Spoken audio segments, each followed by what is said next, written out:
Zambia Blog Talk Radio.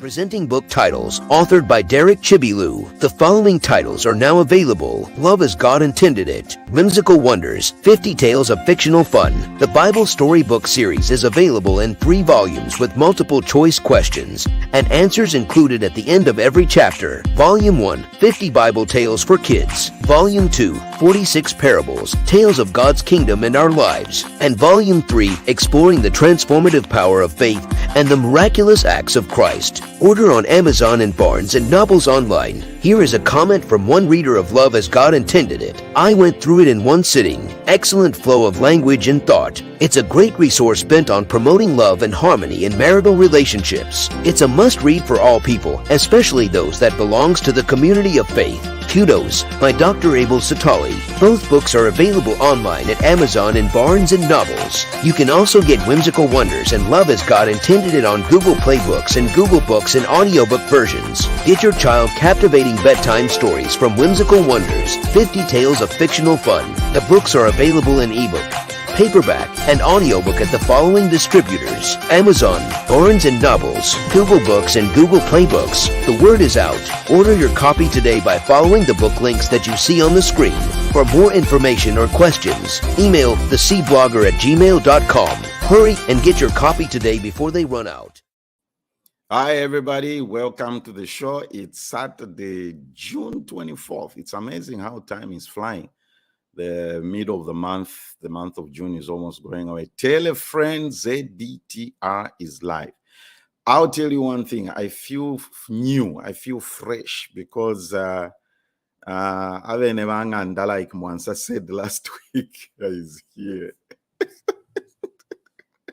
This is exciting, and we have a great show for you today. Please subscribe to our YouTube channel, ZBTR TV. And it's going to be a great show today. Tell a friend to log in and to come on as we get ready to bombard and look at the new Dawn government issues. Lelo kalendele. That's what I'm talking about. Whenever Nevanganda shows up, you know that is. Hello, my friend. Hello, my friend. Hello, Nathan. How are you? No, I said this topic today, I have to wake up. I have to push myself out of bed. You're looking young, refreshed, handsome. What have you done? What's the secret? I'm exercising. Okay, all right.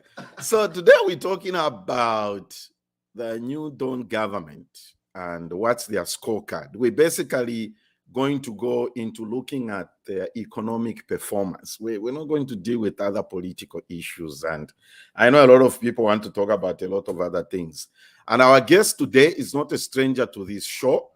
He's one of we consider him to be our regular contributor, Stefio Roger. And, that's correct. Although he has run away, he thinks he can run away from ZBTR. Dr. Jones Kasonso, PhD CPA, Professor of Practice of Business at Northwest College in Iowa. He is also the founder of Bonanno TV. He's a certified accountant, and he's a regular contributor to ZBTR, and he runs his own TV show. Dr. Kasonso, good evening. I know where you are. It's nighttime. How are you, sir? I am fine, Mr. Nkama. I am pleased to be back home on Zambia Blog Talk Radio, where we started blogging on that radio station way back in 2015.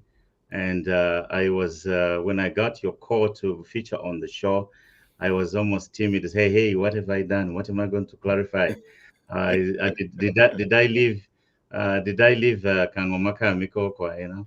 Yes, you are right. Well, those are tongues. You need to tell me what that means.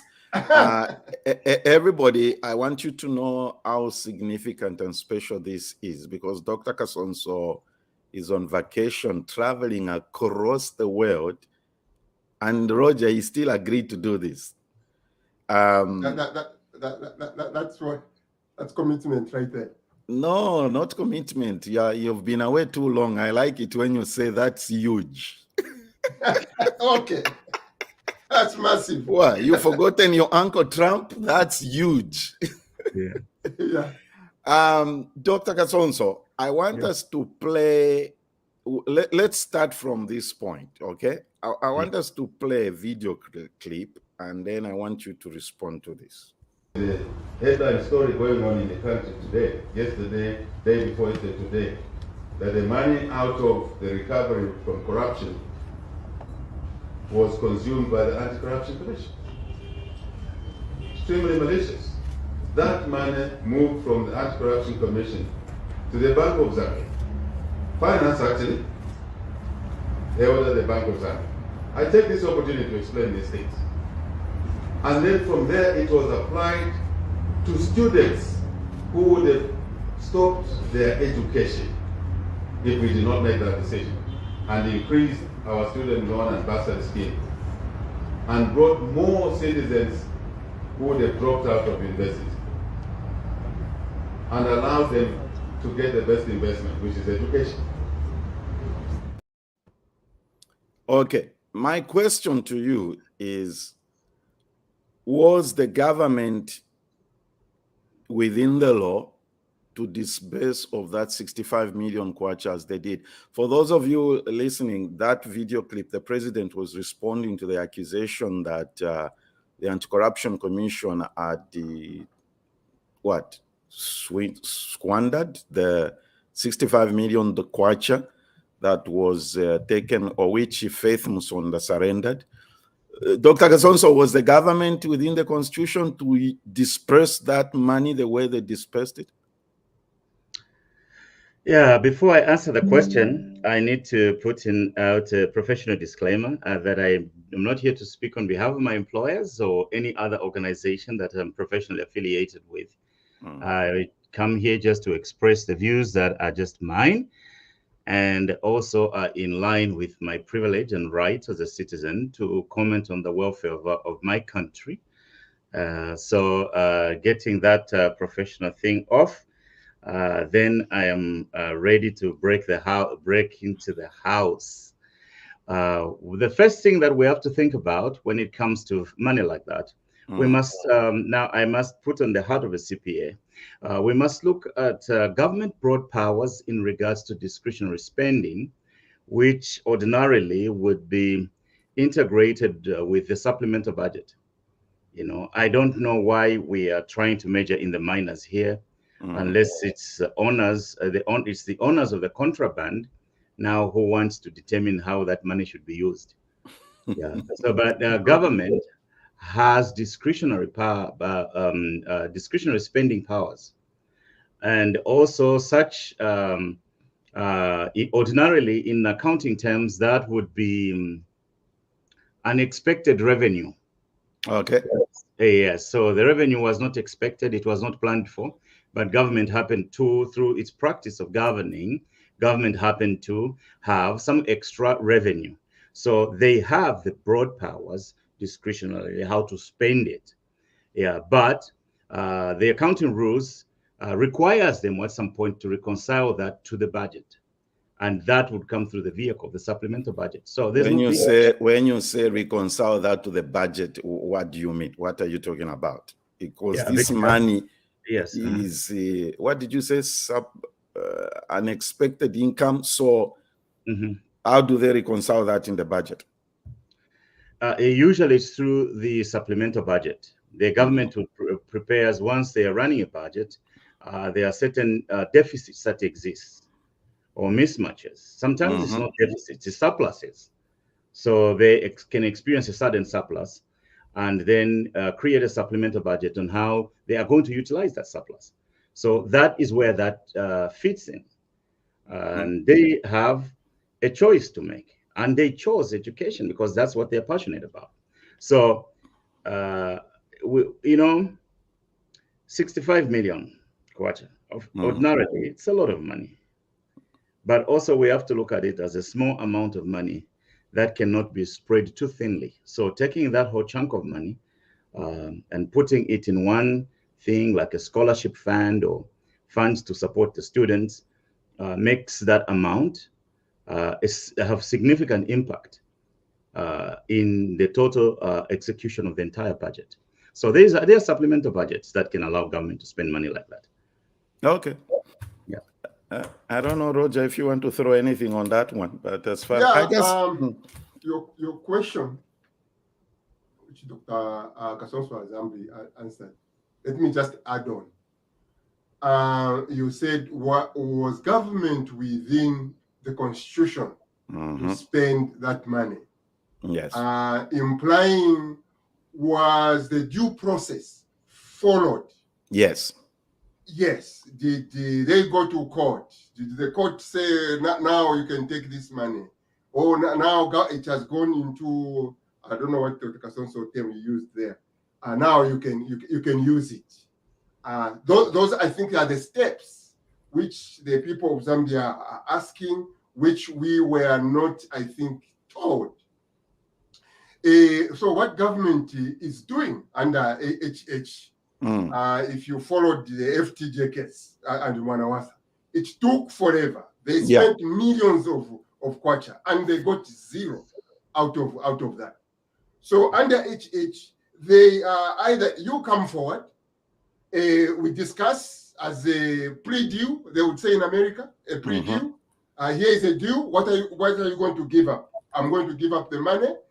You don't take me to jail. Okay, you're not going to go to jail. Bring back the money.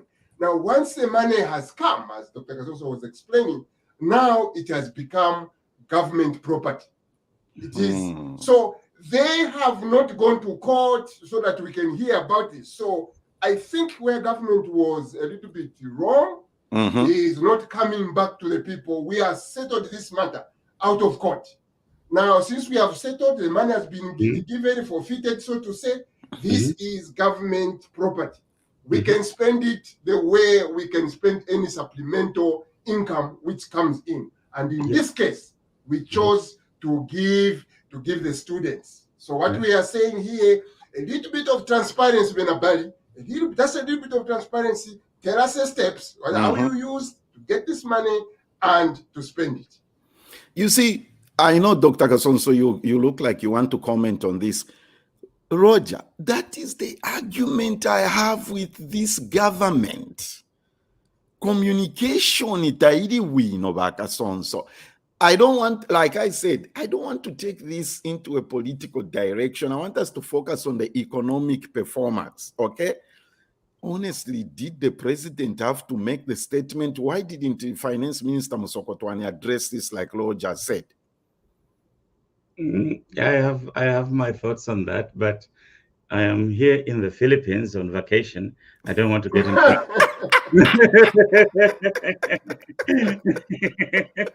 Okay, let's leave it alone then. Let's leave it alone. Let's leave it alone. There's a notion among some of our political leaders that IMF programs have never worked anywhere in the world. Is there truth in this statement? Now, everybody, before Dr. Kasonso responds, like I said, and is here. So on ZBTR, we are not rigid with script, okay? Dr. Kasonso, you and I have a script. Roger is here. You know everything goes through the window. This can go any direction. So, case in point, Dr. Membe says IMF programs have never helped any country or any economy. Truth in that statement? Maybe some of it could be truth, but a lot of it is just political red meat. Political red meat is where we are making a political statement to attack institutions that are helping the people we're fighting with. Yeah. There is substantive evidence to the effect that the IMF, in certain places where they have implemented policies, they have created more havoc than actually solutions. They've created more problems. We go back to the days of Kenneth Kaunda, and we go back to the days of Frederick Chiluba with the Structural Adjustment Program, or the ESAF, the Structural Adjustment Facility. Those type of policy prescriptions did not help much. In fact, they destroyed the fiber of the economy. But when we review those policies, there was equal blame to be shared between the policy prescribers and the policy implementers, the government of Zambia. There are certain things that they didn't do. For example, on our Zambian side, they did not conduct indigenous research and find out what can work for us from the prescription, and they did not even seek concessions on the implementation strategy. So we have to be able to have researchers kind of review the policy prescriptions and test it using actual research methods. Can this work for us? Cannot this work for us? But vafisendele fe kwati ni Xerox fya kukopolola ero basafichana clamp Mozambique ero fyale ten salama companies vai sala. So Dr. Membe maybe nava kwate chifungalashi from that kind of experience. Okay. So maybe that's where such sentiments can come from. But we can't paint an institution that has been at the forefront of running the global financial system since the end of the Second World War with that broad brush that it doesn't work anywhere. Oh, about 190 central banks are connected to the IMF, the International Monetary Fund. And the International Monetary Fund works in 190 countries. So if it didn't work anywhere, all those countries would have been balked. So just at the face of it, that statement taken holistically is not very wise. Okay. Yeah, because the IMF is at the center of maintaining economic viability and economic sustainability in the global financial system. And it has been doing a good job. Let's go a little bit backwards. Where did the International Monetary Fund come from? The International Monetary Fund was not created to fix the problems of Africa. When it was founded, none of the African countries were even independent.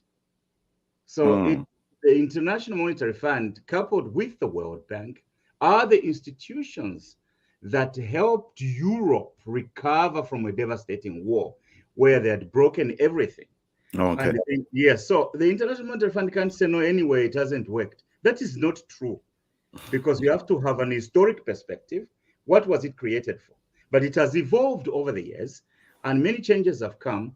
And even third world countries like Zambia can be able to be part of it, and can also improve, can also make suggestions, and can also be connected based on their particular need. IMF bankama yaba kwa chirimba. Yeah. Ichirimba cha fialo.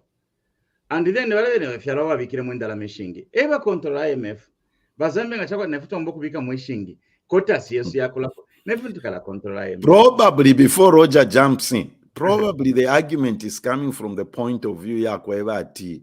Every time our country goes into these IMF programs, pakutam papalia, there is always that it creates, like we are seeing in Zambia right now, it creates that what am I trying to say, Roger, here? It creates like a difficult standard of living situation if into imitengoyani and a little bit difficulties in people. Maybe that's where people are coming from to say every time we go the IMF route, this is what happens. I don't know how you'd respond to that. Yeah, but we have to be mindful, Mr. Nkama, that when we go to the IMF or we are working with the IMF, we are not doing the same things every time. So if we go to the IMF to help us achieve debt forgiveness as a highly poorly indebted country, they are going to ask for certain sacrifices to be made on our behalf, because those sacrifices would have still been made if we were paying the debt. So those sacrifices to be made so that the macroeconomics environment is in order And that should form the basis of expanding the economy and helping more people within itself, its borders. So we have to be mindful. We can't learn by rote memory. When we go to the IMF, we are not always doing the same things. We are doing, and it's very good that you brought up this discussion, and maybe we could get to talk about what we went to do with the IMF this time and how different it is in the past. Okay. Yeah. So we when we say no, when we go to the IMF, things will become bad or things will get tight. And some even suggesting that the cost of living is related to going on an IMF program. Yes, in the past type of programs. But if you look at the cost of living today and why the cost of living is high, it is almost to relate the IMF program currently to the cost of living. It's almost like prescribing frog jumping for a person to trim the size of their belly. Okay. Here's my next question. There is jubilation in the country right now. Okay. Others on the other camp are saying that this doesn't mean anything. Others on the other camp, you know what I'm talking about. Nathan, maybe before you go there, let me add on to what you are. Kasonso has put up some very strong points here. Yes. Which needs reinforcing. Number one, what IMF is in 190 countries. Very important. Yeah, that's a very big point, because then they are connected to these 190 countries, including the institutions, financial institutions in those respective countries. Meaning the country in Malaysia, the bank in Malaysia is more likely to listen to IMF than they will listen to just to our bank. Yeah. Yes, the bank in China is more likely to be persuaded by IMF than anyone. So that is a very, very critical point. Number 2 point. Finance Minister, we did a show here. I think even the clip was there. Finance Minister was asked about the same question, whether IMF has been helpful in the past. And the Finance Minister's answer was, the IMF of yesterday, the IMF 1986-19, is not the same IMF of today. Case in point, when we come to Zambia, which IMF would have allowed Zambia to implement free education in the past? Yeah, you are right. I remember that. Roger, IMF. The old IMF wouldn't have allowed Zambia to hire 30,000+ teachers. You remember? No chance. The old IMF would have said cut. Yes. The old IMF would have said cut. The old IMF would not have allowed to hire, I don't know if it's 15,000 nurses. Medical. The whole IMF would have said cut.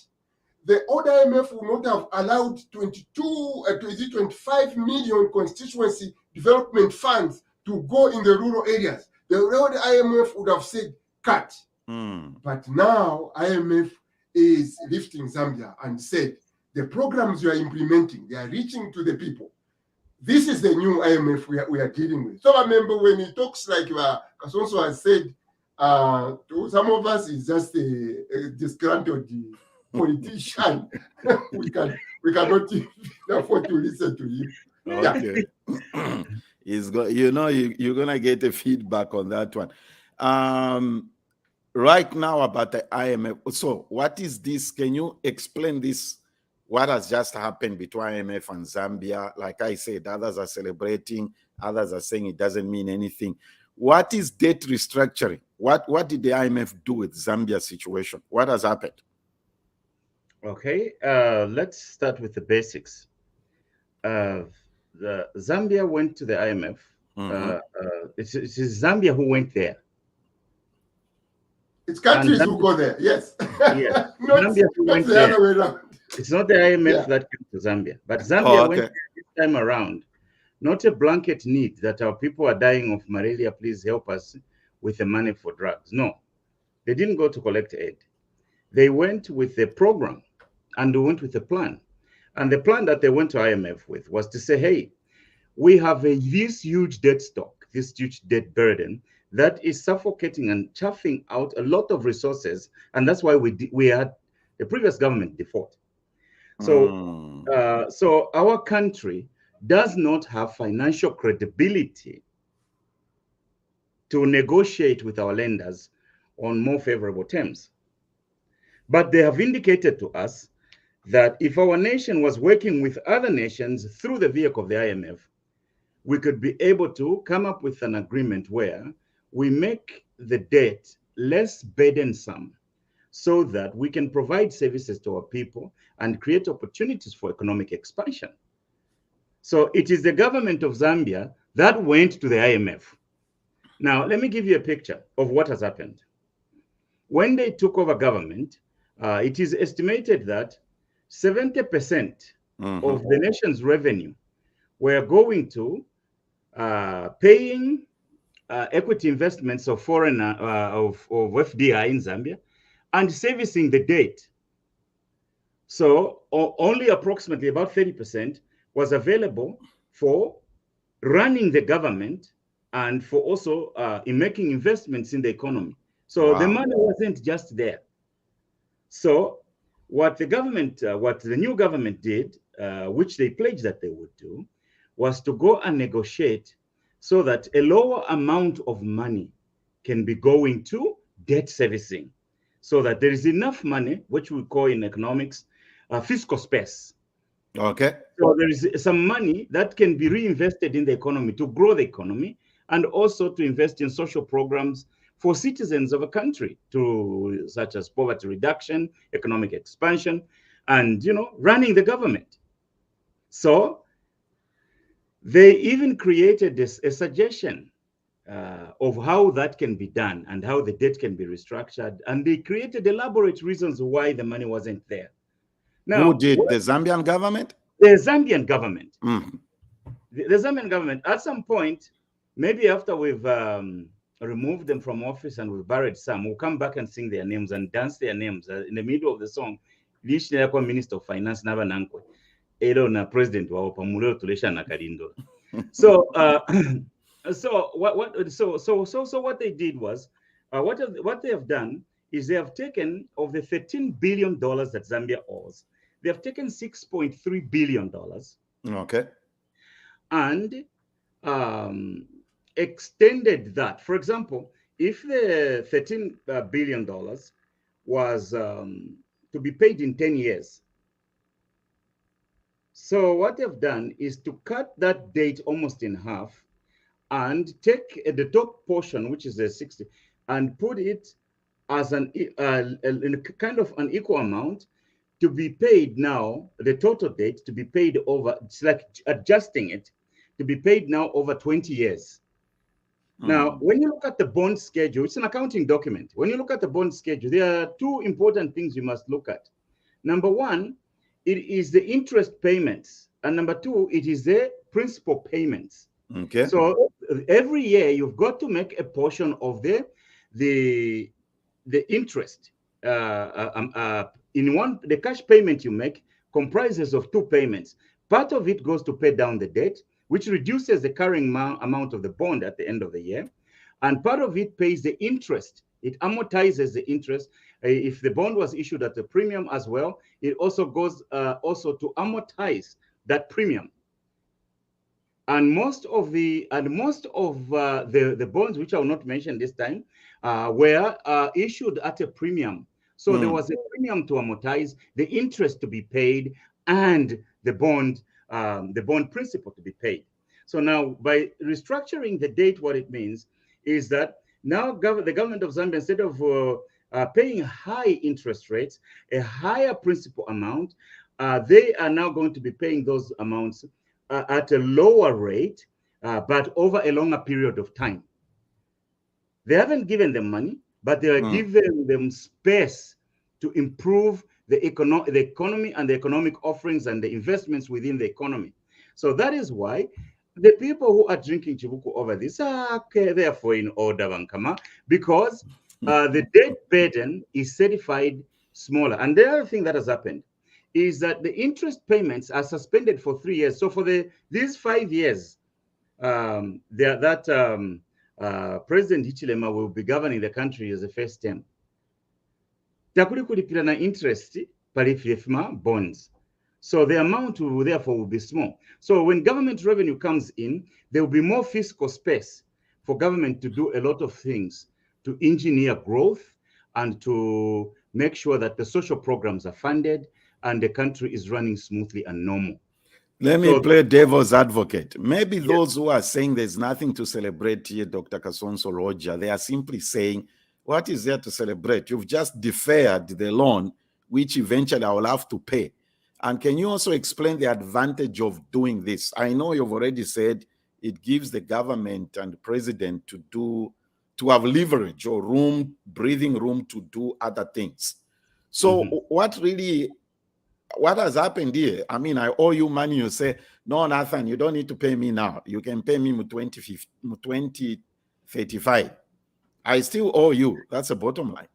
That is why we advocated that government should be run like a business. Because anytime you are operating a business, there are your assets, the things you have in the business, are going to be comprised of two things. Number one, it's your own money.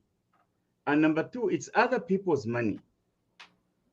So when revenue comes in, when you make money, you are going to reward yourself for investing your own money. But before you do that, you must pay off other people that you owe. So when you do that, then you are going to have a vibrant business. Always, the capital is comprised of your own money and other people's money. Yes. When other people's money are more than your money, then your business is not a going concern. And that was the trouble of Zambia. Other people's money was taking a huge chunk of the money out of the revenue of Zambia. So we can say, you've just kicked, like my Republican young brother says, he just kicked the can down the road. Yes. Yes, but as he has kicked that can down the road, he has left enough room and space so that we can make more money to even cover those expenses. Let me share with you a principle in accounting called matching. Matching in accounting is, first of all, if we are going to build an asset that we are going to use for 40 years, we can't borrow money that we are going to pay in 5 years to build that. So we must match the amounts of money that we are borrowing, the term of that loan, with at least more than half the life of a long-lived asset. So abanenso efe walechita ababitwafunishepo Bishop Alec Banda would say, may Mother Mary bless them. Yeah. So they would borrow money, short-term loans, to fund long-term assets. Now, that in my field is lack of wisdom. So if we stretch the loan, then we are matching the purposes of why we did what they call in the Patriotic Front infrastructure. That is the way you do it. You leave room for you to use that infrastructure and use other resources to pay off the. In fact, that way you create payments that you can afford, and you create trust in the global economy with financial experts, with lenders and investors, that you are credible and they can do business with you. That is what has happened here. That is a big dent. That is a big, huge in healing the image of Zambia internationally when it comes to money. That is what has happened here, Wankama. Some people dance, and probably even we should join them on a good day to dance. It is a good thing that has happened for the country. The money we borrow, we don't say, oh, after all, we still owe them. No. Debts of maturity, debts, bonds of maturity debts. Maturity debts, and maturity debts count for two things. They count for interest payments and the principal. If you extend that, namupoko kaliwe kuba nkongole, aba mikongwe seshe, akapia. Namubeba kuba, bamibikila kotunshiku. And you know, it is very important. My principles of accounting teacher, when I was doing the Zika program, used to say, if you are fila kongola, and at any given time, maintain some minimum debt, because Nangualwala Shani, balabe nabo abo wakongwela bala pepelela tumulesa wanji weka boyo india lama shala ingira pachani. So the people who are rooting for Zambia to be successful are the creditors because they want to recover their money. That is why they were agreeable to this arrangement. Okay, interesting. Roger. Yeah, again, Kasonso mentioned something very critical here. In Congole Valley, Pokava PF, not to go. Kasonso said it was on premium rate. As a matter of fact, to third world countries, those bonds, the Euro bonds, Valley that junk bonds, they were very risky. So you and I, who has lived here in the Western world, when you are considered a high risk, you know the interest payment, the bank charges. So it was very, very high risk. But it was some number, but study restructure. If you read what government of Zambia are saying, under what is being called Poor Nation Facility, G20 Poor Nation Facility, this will now be managed by IMF, not the specific banks. So under IMF, the rates are much, much, much lower. So from 9% PF, 9, 10, 11%, Zambia will probably now come down to about 3%, 2% in Congo. That is a huge, huge saving. He's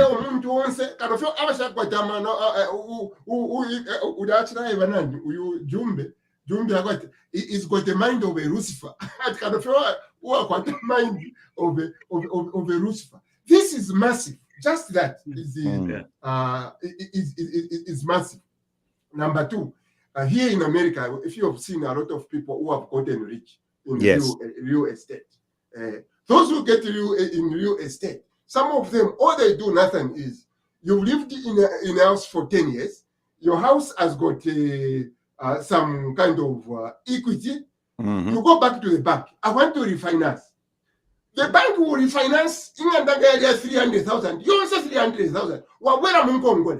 However, they will give you back the change. Back paying that up. In a changing now kwatamano. Why staying under imbi? Ila equity back pay. You will not in Congole nepo. But why staying under imbi? In terms of government, ili we vala kwataka breathing room vala kwataka.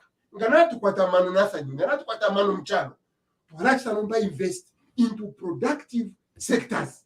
Yes. By the time another 10 years ikesa, nesha kulipira shikachepa. Although Kasonso, my brother, I want to take a small correction. He do bapangire interest wakulalipira for 3 years. If uta wakulalipira ni principal. 3 years yena interest wakulapika kukanono. Kakula kuli interest. But even a breathing room nothing. As a nation, you got to pay that. Instead, some of them were due 2023 or this 2024. 2023, they touched the default. They were due. No, but you have to pay that. We don't need to pay. It's anyway want to acquire. Let's use this money. Let's use it well. Let's invest this money so that if we have more people working, more people paying taxes, come the other due date, in 2030, we'll be able to manage to pay. So this is a huge deal. This is small. This is our way. Umuntu onse alande ngawarino kulipira anasani lastly. You were paying 10,000 per month in Congo. All of a sudden it is cut to 1,000. Tell me that you having 9,000 remaining does not make sense. No, it does. Should explain to us. No, thanks for helping us understand, because at times people just make noise, sense, right? Just talking to politic. Let's say hello to some of our people. Hello, my Insaka family there. Good morning from them. Matilda says good morning from Miami. And Mama Happy, hello, Pazid. And vale celebrate apazedi vapi mulingire mututumine ko efyo muleri yoko. I'm Mwansa from Indianapolis. Matilda Kasonso says in village banking law. I think she's asking a question. I don't know. Is it village banking? Something like that. Something like that. Okay. Okay, let's move on. Probably let's narrow this down now as we wind up our discussion. We're going to in your opinion, okay, Roger, you can also throw in yours here. In your opinion, what are the new Dawn government's 5 economic highlights? 5. What are the new Dawn government's 5 economic highlights? Everybody get your pen and paper. 21 months in the job, Hakainde Hichilema and his friends have demonstrated to the country and the world, for me, 5 important principles. Number 1 is that fiscal discipline and budget credibility can go a long way. Yes. Fiscal discipline and budget credibility. Fiscal discipline means when you plan that this is what we want to do in the economy. You know, so I have heard even some people come to comment. They have a law degree, but they come and comment on money, and they are condemning the economic strategy of the country. So no, people, let's respect textbooks. If you read law, let's discuss whether after let's discuss court issues. So with you. So fiscal discipline means that they have been able to stick to the plans that they've created through their budgets. And then 2, their budgets, their one budget, and probably in half, they have not strayed by more than 15% from what they planned to do. So people look at their numbers and they can trust them. That is a big issue. The second one is the microeconomic stability and reductions in the rates of inflation. To be able to stabilize a highly indebted nation from the financial standpoint and to work to reduce the rate of inflation, I think for those of us who understand numbers, is huge, because most of the times it's only countries that have the money and have little debt that can achieve that kind of stabilization and reduction in the rates of inflation. I'm sorry. And then third, it seems to me that there is also palpable restoration of confidence in Zambia by global financial players, such as lenders and investors. This is a very big highlight. You know, in business, your word is your bond. You know, so if you can utter, you can present information and then you follow through, then money will come to you because you will become predictable. And that's in terms of revenue investments with lenders, that level of predictability is helpful. And number 4, opening regional markets for agricultural products and energy. We found out that there is actual, not imaginary potential for Zambia to reap the benefits of the global economy if we make appropriate investments immediately in grain production and power generation. It also showed us the NDG can be trusted to resolve arising problems in public policy implementation. Let me give 2 examples. They were exporting energy on the pretext that they had enough in the country. Then they found out that they didn't have enough and the load shedding started coming about. So there are 2 things that we learned from that. They fixed that problem. We learned that number 1, the potential to export energy, particularly power generated energy, is huge, and it should be a priority area of investment. We've learned that. That there is actual immediate investments that are required in that area for Zambia to actually reap the benefits from that. And also we learned how they resolved that problem. It's no longer there. And then the other thing, Wankama, look at the shortages of mealie meal. The shortages of mealie meal showed us that if Zambia can become a grain bank, there is markets all over us. Imishi yansala muma zaidi muma Tanzania moshiri na kukenya konse balefu yenyange. So we learned from that the mealie meal through the mealie meal shortage, and then again that is a problem that came about. We saw the NDG was able to rise and to fix that. For me, the highlight there is regional markets for grain and power generated products. Those are that's a highlight for me. Opening up these regional markets, Varoja Valenka no kwita Congo at Kuzaire. But then I went and fraternized with my relatives from across the border. And they told me that Zaire is actually a nickname for the Congo. It just means the river that swallows all the rivers. Oh, okay. Yes, and that is the Congo River. So we can use that name interchangeably. It is not a problem, Valoja. No more scolding. Yeah. So the final one, is this one that came in just yesterday, the debt restructuring. Without that was the elephant in the room. Without that debt restructuring, the country was going to be taken over by creditors. In the Bible, the debtor is a slave to the lender. That's true. So the country was going to be taken over. Independence was going to be lost. So what Hakainde Hichilema and his friends have done, they've recovered the nation for us. This is Independence Part 2, Mambo and Congore. So those are the 5 highlights for me. 5 highlights. Okay, Roger. For me, some of them might not sound as if they are associated to economics. The violence we saw in our nation was huge. That was affecting business. That kind of violence, both physical and psychological, that was affecting a business. You go to Zambia today, the way people are walking around now, no one worries about them.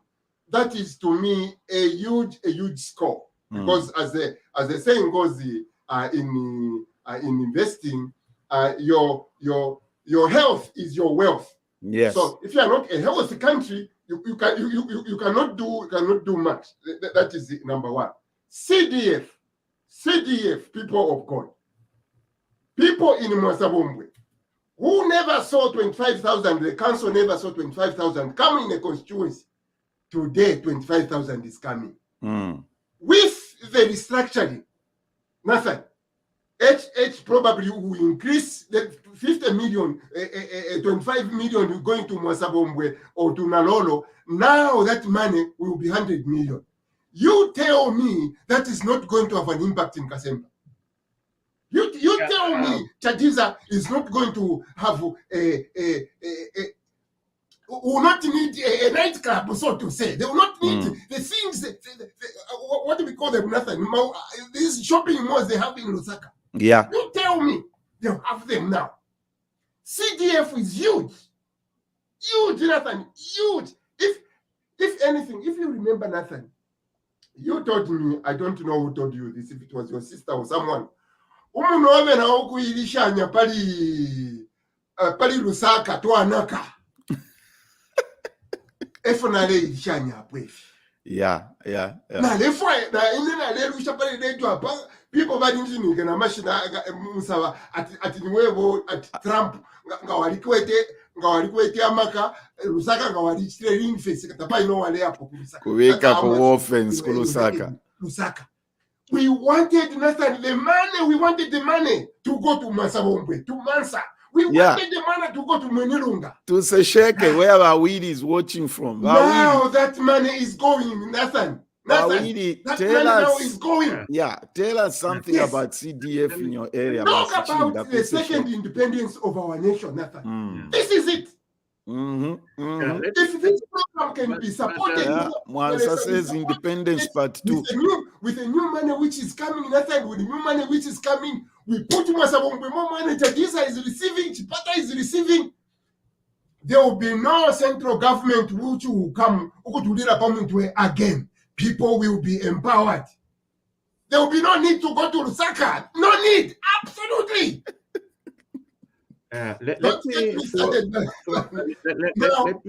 Another economic before coming here. Okay. Here in America, in Canada, there is a measurement they take, Nathan, of optimism. Optimism is an economic indicator. How people are feeling. It tells you their investment, their investors, what they are going to do. I can see our country, optimism, Nathan, has gone up in our nation. Optimism has gone up. Meaning now I want to invest more. I want to do more in my country. Investors, they want to come. So, okay, I am a pro-UPND. I supported them. I don't do that much. But are they angels who do miracles? Yes, they can do better. They can do better.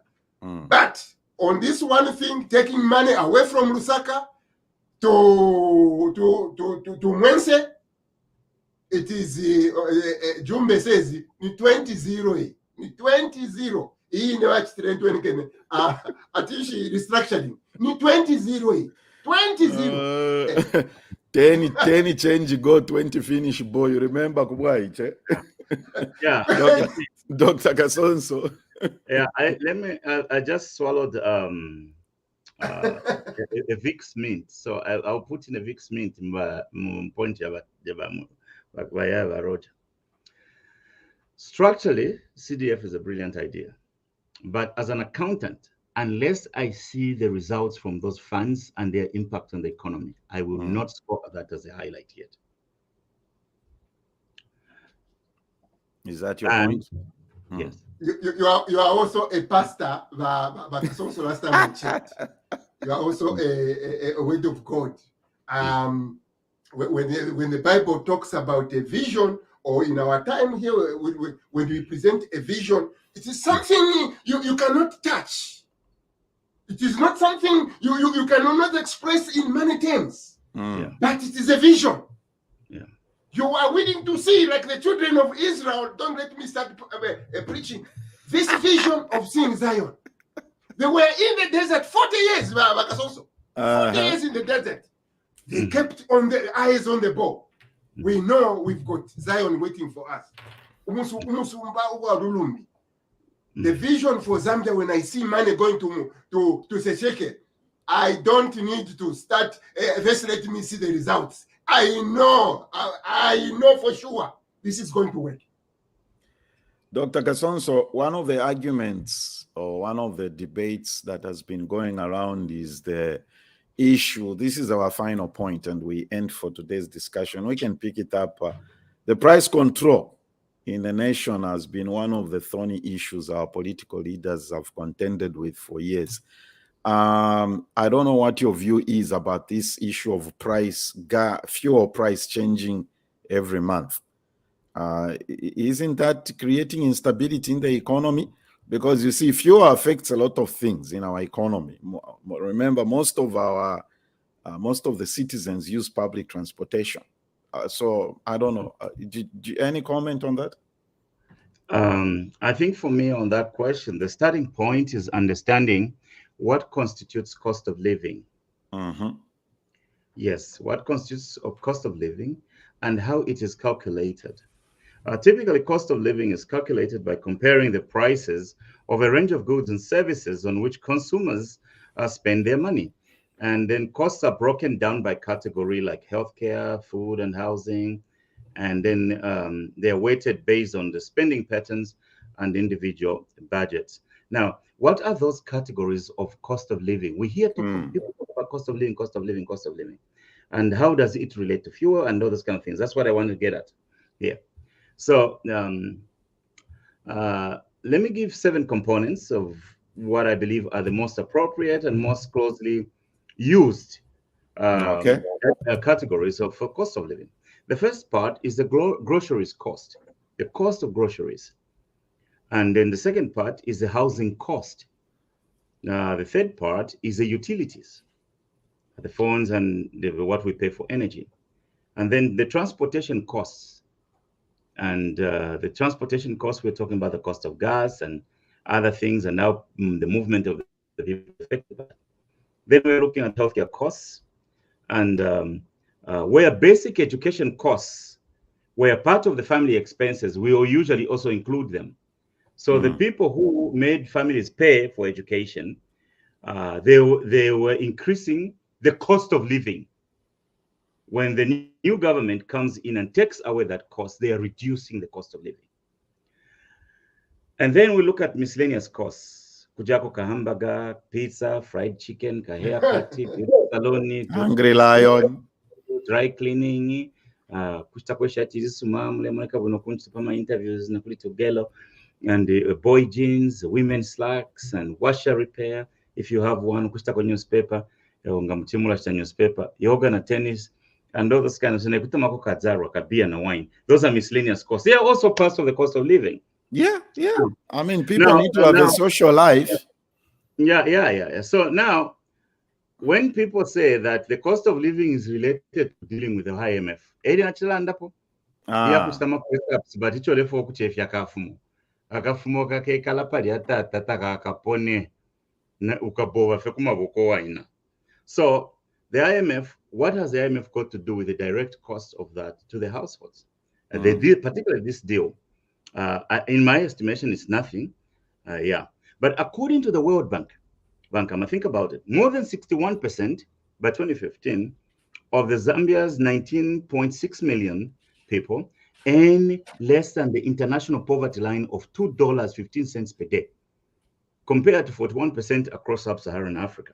And 3/4 of the poor live in rural areas. So structurally, most of the components of the cost of living calculation exclude these populations because they earn below the poverty line.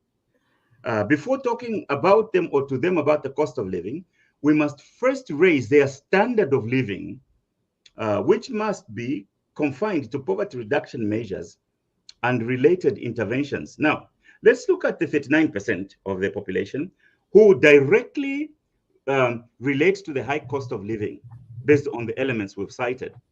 What are the main causes of today's high cost of living in Zambia? Let's look at a few systemic reasons for high cost of living. There can be many, but since the discussion is limited to the time we have, I'll summarize them here up quickly. Number one, it's the perils of an import-based economy. We have imported inflation. Most of the commodities making up the categories of the cost of living calculation are made in other countries. So we import inflation from other countries continuously. Number two, mass unemployment.